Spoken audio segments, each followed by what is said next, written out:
Bonjour à tous, aujourd'hui je vais vous présenter un peu ce que j'ai dans mon sac, donc mon gros sac, mon sac principal. Donc tout d'abord, le sac en lui-même, c'est un Alice Pack. Donc le Alice Pack, c'est le sac de l'armée américaine durant la guerre du Vietnam. Donc c'est un sac qui a l'avantage, que je trouve personnellement que c'est un avantage, d'avoir une clé de portage, donc une structure en métal pour supporter le poids, ce qui fait qu'on porte le poids vraiment au niveau des hanches avec la ceinture. Donc voilà. Alors, on va commencer par la poche principale.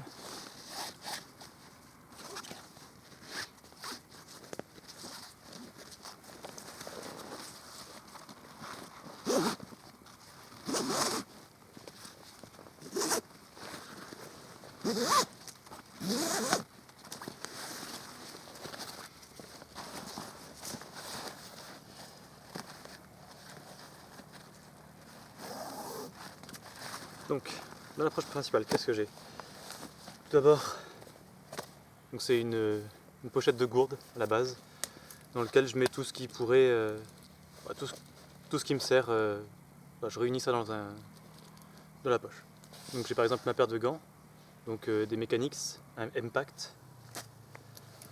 Ensuite, j'ai une bobine de ficelle en chanvre. J'ai une petite serviette microfibre et un petit filtre à eau, filtre et purificateur. Après j'ai donc ce qui me fait office de polaire. Voilà. J'ai une écharpe. Donc ça c'est le sac à vêtements. Donc les vêtements de rechange, à l'intérieur j'ai normalement un bonnet, une paire de gants chauds, j'ai pantalon thermique, t-shirt thermique et sous-vêtements de rechange. Voilà. Donc je ne vous montre pas parce que c'est pas très intéressant. J'ai la bâche, une bâche camouflée, donc elle fait 2 mètres sur 3 je crois. Ou 2 sur 4, je sais plus, 3 sur 4. Par là. Donc normalement dedans j'ai aussi mon hamac Ticket to the Moon que vous avez pu voir avant. Mais bon là je l'ai installé derrière donc je peux pas vous le montrer. J'ai là en attendant d'avoir une scie pliante, j'ai donc une scie fixe, rien d'extraordinaire, je l'avais déjà à la maison avant. Donc, avec un étui en carton fait un quart d'heure avant de partir. Et j'ai ma hache. Voilà, une hache, donc voilà, j'en profite pour la présenter. Une hache Baco, donc achetée à 14 €. Donc j'ai juste décapé pour essayer d'enlever le orange et je l'ai fait aiguiser chez un coutelier pas loin de chez moi. Parce que sinon ça coupait rien quoi. Et un étui, voilà, fait main, fait maison. Donc c'est tout ce que j'ai dans la poche principale, voilà. Ah si oui. Donc normalement c'est ce qui sert, c'est dans la poche principale, un petit compartiment qui sert à mettre la radio.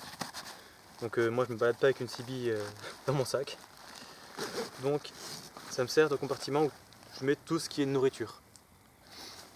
Donc j'ai une gourde, donc une gourde en métal, enfin en aluminium, donc je sais qu'il faut que je change pour l'inox, pour tout ce qui est dépôt, si jamais je fais chauffer l'eau dedans.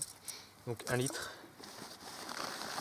Donc là j'ai un petit sac de musique à la base, où j'ai donc par exemple du chocolat, cuillère en plastique, j'ai beaucoup de café, des vermicelles de soja, donc ça prend pas de place, ça se manger.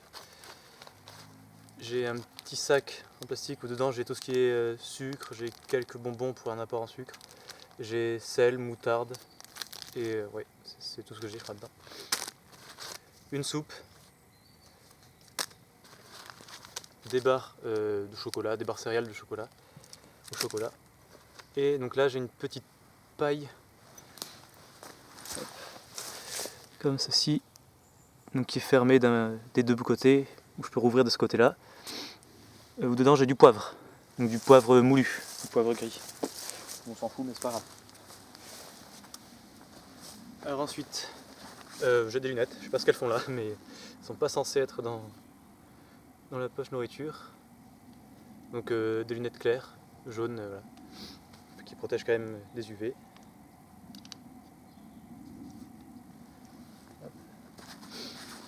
Donc, ma popote. Alors, je présente ça vite fait. Je vais peut-être faire un petit zoom d'ailleurs. Donc, la popote de la marque KO ou CAO, je sais pas trop comment on dit. Donc en inox avec revêtement en téflon, donc faut faire gaffe de ne pas gratter, mais c'est anti-adhésif, donc c'est super, je trouve, pour cuisiner. Alors à l'intérieur, j'ai donc je dois avoir 500-700 grammes de farine. Donc c'est un mélange que j'ai fait, farine blanche et farine semi-complète, voilà. J'ai du sel, donc la poignée pour la popote. J'ai une autre paille dans le même système que je vous ai présenté tout à l'heure, avec des... comment on dit là, du faux sucre, de l'aspartame, voilà. C'est du stevia d'ailleurs, lui d'ailleurs, c'est quand même dégueulasse, mais bon. Là, une petite pochette avec les couverts, voilà, tout le monde doit connaître. Voilà, ça fait le boulot.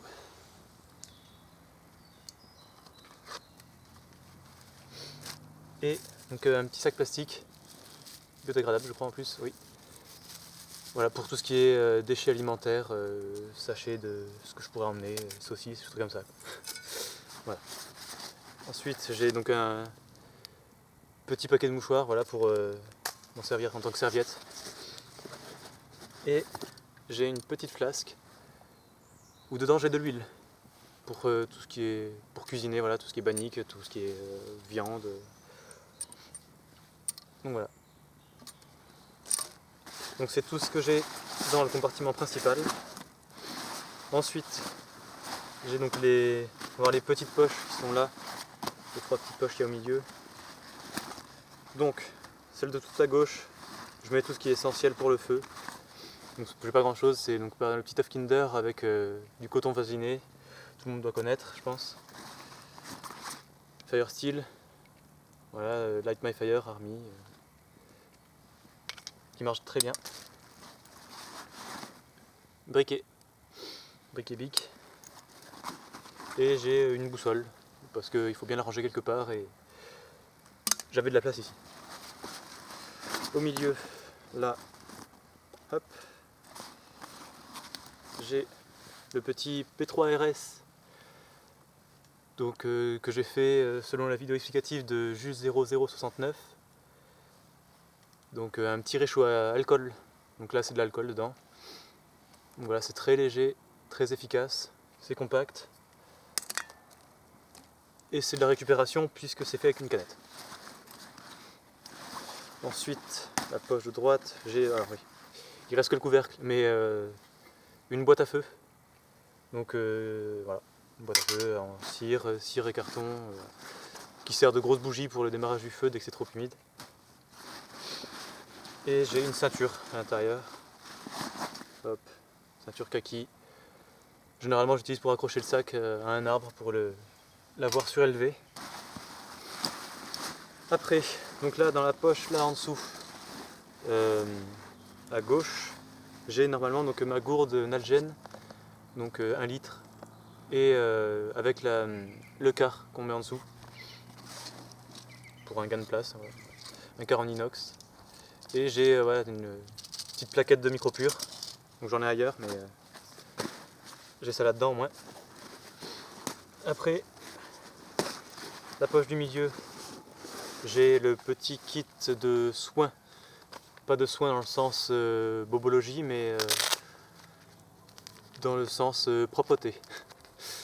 Donc à l'intérieur j'ai un paquet de mouchoirs, j'ai plein de paquets de mouchoirs partout, mais ça sert à tout alors. Un petit flacon de gel hydroalcoolique pour désinfecter les mains. J'ai des cotons-tiges, donc c'est les trucs qu'on trouve dans les hôtels, voilà. un rasoir Bic certainement, un miroir, un petit miroir que je devrais en avoir un aussi dans mon kit de bobologie, mais j'en ai pas. Alors un truc que j'aime bien, un déodorant naturel, donc la pierre d'Alain. Donc c'est directement ça, c'est de la pierre d'Alain à l'intérieur. Donc à 100% naturel, donc ça pollue pas parce que c'est naturel. Et ça me paraît essentiel. Du savon de Marseille. Donc voilà. Et bon, alors j'ai quand même brosse à dents pliable. Hop. Et donc un petit dentifrice, même si le dentifrice pollue, mais bon, dans l'absolu je préférais le faire avec le savon de Marseille, mais question goût c'est quand même meilleur. Hop, je range ça. Bon, je rangerai après. Hop. Ouais. Ensuite, dans la même poche, j'ai du papier toilette. Hein, ne jamais partir sans papier toilette. J'ai un petit rouleau, normalement c'est des petits sachets pour ramasser les crottes de chien. Mais ça fait plein de petits sachets, c'est quand même vachement utile. J'ai la couverture de survie kaki. Voilà, du classique. Et alors je vais vous montrer quelque chose que j'ai fait. Donc c'est un petit carnet qui sert pour se soigner dans la nature, avec la nature, donc tout ce qui est se soigner à base de plantes. Donc voilà, j'ai tout simplement fait un truc avec des onglets, voilà. Donc selon l'endroit où on a mal, donc voilà, j'ai fait un onglet général, un onglet tête, un onglet bouche, torse, ventre et plaie. Donc, en général, il y a tout ce qui est stimulant, sédatif, les calmants, voilà. Tout ce qui est naturel, donc toutes les plantes que je connais et que je sais que je pourrais reconnaître en pleine nature. Donc l'onglet tête, bah, c'est les mal de tête, les insolations, tout ce qui est ça. Bouche, les aftes, les infections. Le torse, c'est tout ce qui est pulmonaire, cardiaque et tout ça. Donc voilà, et de la toux, tout ce qui aide à la respiration. Bref. Donc le ventre, bah, voilà, tout ce qui est problème urinaire, la digestion, voilà, tout ce qui est voilà, tout ce qui est vraiment intestinal, tout ça. Voilà. Et dans les plaies, j'ai tout ce qui est blessure, donc antiseptique, bactéricide, cicatrisation, voilà, toutes les plantes qui aident à ça. Et j'ai écrit de quelle manière les utiliser, donc en décoction, donc ou en infusion, ou en application directe. Voilà, j'ai tout marqué dedans, du coup, pour rester dans le plus naturel possible. Ensuite, dans la dernière poche, j'ai... Ah oui, hop. Donc j'ai une deuxième boîte à feu, donc je peux vous montrer. Voilà, c'est du carton, j'ai mis de la cire au fond un peu partout, que j'avais commencé à allumer pour aider l'allumage. Donc voilà, c'est pour ça que c'est noir. Et ça fait très bien le boulot. Et sinon, là, au fond de la poche, j'ai de la paracorde en masque. Donc des petites longueurs de paracorde ainsi que une paracorde longue aussi. Voilà. Ensuite, donc je vais passer au matériel que j'ai directement sur moi. Donc on se retrouve tout de suite. Donc voilà, directement sur moi j'ai bracelet en paracorde. C'est surtout parce que c'est esthétique, j'aime bien. Fait maison, voilà. J'ai sur le côté une pince multifonction de la marque Hobart ou Hobart, je sais pas trop. Ouais, c'est pas de la marque la plus connue, mais tant que ça fait le boulot, franchement, je vais pas me plaindre. Hop. Ensuite, du côté droit, j'ai le fameux couteau, le Bouchelor Condor. Donc, il est un peu sale parce que je m'en suis servi là à l'instant. Donc voilà, le couteau de Jus 0069. Merci encore, Jus. Donc avec l'étui en cuir, vraiment un très bon étui. Moi, j'adore vraiment ce couteau. Dans les poches, j'ai poche de gauche, un mouchoir en tissu, donc certains préfèrent le bandana, moi je préfère le mouchoir, c'est chacun son truc. Un Opinel numéro 7, je crois, oui, c'est ça. Donc un vieil Opinel celui-là, je l'avais quand j'étais tout petit. Donc voilà, je m'en sers comme couteau de cuisine, voilà, tout ce qui me sert à couper la viande. Ça, je préfère ne pas utiliser directement mon couteau de camp en fait, qui lui est un peu sali. Après bon, chacun son avis. Poche de droite, le fameux portable, c'est essentiel, voilà, tout ce qui est appelé secours, si jamais, hein, franchement c'est le cas absolu. Ou faire des photos, voilà, tout ce qui est vidéo. Voilà. Et dans la poche latérale à la jambe, des nœuds de paracorde. Donc voilà, c'est des petits trucs voilà, comme ça. Je dois avoir quoi, ça me fait... Chaque petit nœud doit faire entre 1 2 mètres, voire 3 mètres certains. Ça dépanne. Généralement c'est tout ce que j'ai besoin, pas besoin de plus. Qu'est-ce que j'ai d'autre? Ben voilà, c'est tout ce que j'ai sur moi en fait. Donc n'hésitez pas à dire voilà, si vous pensez qu'il manque des choses dans le sac ou sur moi, dans mon équipement. Ah si, important.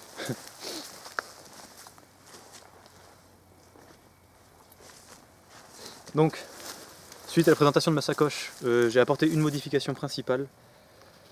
Parce que voilà, je me balade jamais rien qu'avec cette sacoche, hein, j'ai toujours mon sac à dos avec moi. Ça c'est quand j'ai mon camp qui est installé. Dans les petits déplacements, donc aller chercher du bois ou quoi que ce soit, je prends toujours ma sacoche, c'est à ça qu'elle me sert exactement en fait. Donc voilà, le principal changement que j'ai fait, c'est rajouter la trousse de soins dans la poche pour toujours avoir quelque chose pour pouvoir me soigner. Donc la trousse de soins, je l'ai mise dans un truc hermétique. Hein, je voudrais pas qu'elle prenne l'eau. Tout ce qui est bandage et tout ça serait dommage. Donc elle est dans un étui de protection de DS, donc la console, la Nintendo DS.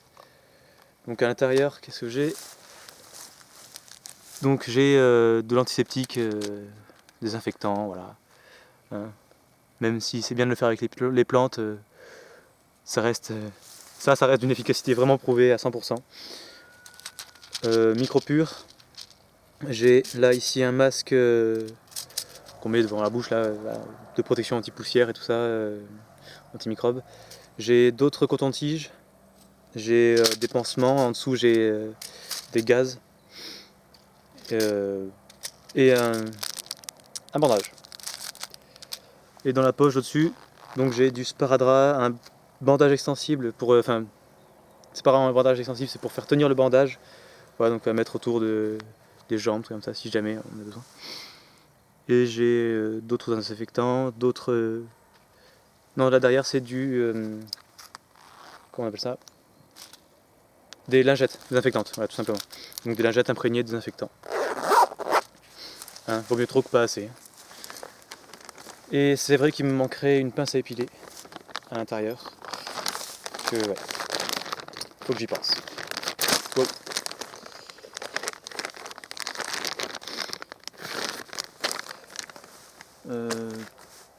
Voilà. C'est tout ce que j'ai apporté comme modification principale parce que j'ai mes deux autres gourdes qui sont donc dans mon sac. J'ai un poncho. Ah non, dans le sac. J'ai oublié la poche supérieure là. Donc attendez. Voilà. J'allais oublier quelque chose quand même d'essentiel. Dans voilà, ce qui protège le sac, ce qui est au-dessus, dans le rabat du sac, voilà, on peut l'ouvrir. Donc à l'intérieur j'ai le gilet jaune, le fameux gilet jaune, très esthétique, mais en temps de chasse ça aide. Et j'ai ici un poncho, donc qui peut me servir si jamais il pleut vraiment très fort et que je sens que le sac ne résistera pas, le mettre sur moi et en même temps protéger mon sac. Donc je n'ai pas que le poncho dedans. Hop, c'est un petit poncho camo. Hein. J'ai aussi des sacs plastiques, donc les sacs poubelles. Donc je crois qu'ils font 100 litres, un truc comme ça. Qui peut aider si jamais je dois faire un coussin ou un sac ou... Ça peut vraiment servir à plein de choses. Donc là, j'ai fait le tour vraiment. Cette fois-ci, là, j'ai plus rien à montrer. Donc voilà. Donc si vous avez des commentaires, des suggestions ou voire des remarques, hein, je suis preneur. Hein. Voilà, n'hésitez pas. Ça me fait vraiment plaisir en tout cas de voir qu'il y a vraiment une communauté bushcraft en fait, qui communique entre eux, et ça je trouve ça vraiment sympa. Donc voilà, surtout n'hésitez absolument pas hein, à mettre un commentaire, un pouce vert si ça vous amuse, hein, je suis pas à la course des pouces verts ou quoi que ce soit. Mais ça fait toujours plaisir quand même de voir que son travail est reconnu. Donc n'hésitez pas à partager mes vidéos, à en parler autour de vous si ça vous chante. Je vous remercie vraiment en tout cas. Je remercie tout le monde, tous ceux qui s'abonnent, tous ceux qui laissent des commentaires, tous ceux qui sont présents. Ça me fait plaisir. Et bon, on se retrouvera certainement dans une prochaine vidéo. Certainement un bivouac, j'espère enfin pouvoir bivouaquer un petit moment que j'ai pas dormi dehors. Ça commence à me manquer. Donc à la prochaine et moi je vous dis à plus et bonne continuation. Sortez bien dans les bois et amusez-vous bien.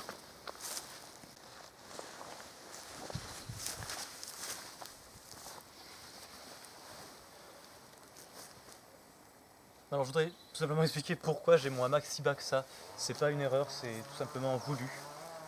Parce que ça a l'avantage d'être le hamac hyper confortable. Mais de pouvoir directement, sans se déplacer, rajouter voilà, dans le feu, rajouter du bois, m'occuper du feu, voilà. Je peux vraiment tout contrôler d'ici, sans avoir à me lever. C'est peut-être une astuce de flemmard, mais ça n'enlève rien du tout au confort. J'ai l'avantage quand même d'être coupé du sol, donc coupé de l'humidité, tout en ayant la chaleur directe du feu et de pouvoir m'en occuper directement. Voilà. En tout cas, tonton Ranjo, aussi connu sous le nom de Tremendous, a bien raison en ce qui concerne les ranjos, encore une fois, parce que là c'est trempé partout et je ressens absolument pas l'humidité. Donc encore merci tonton.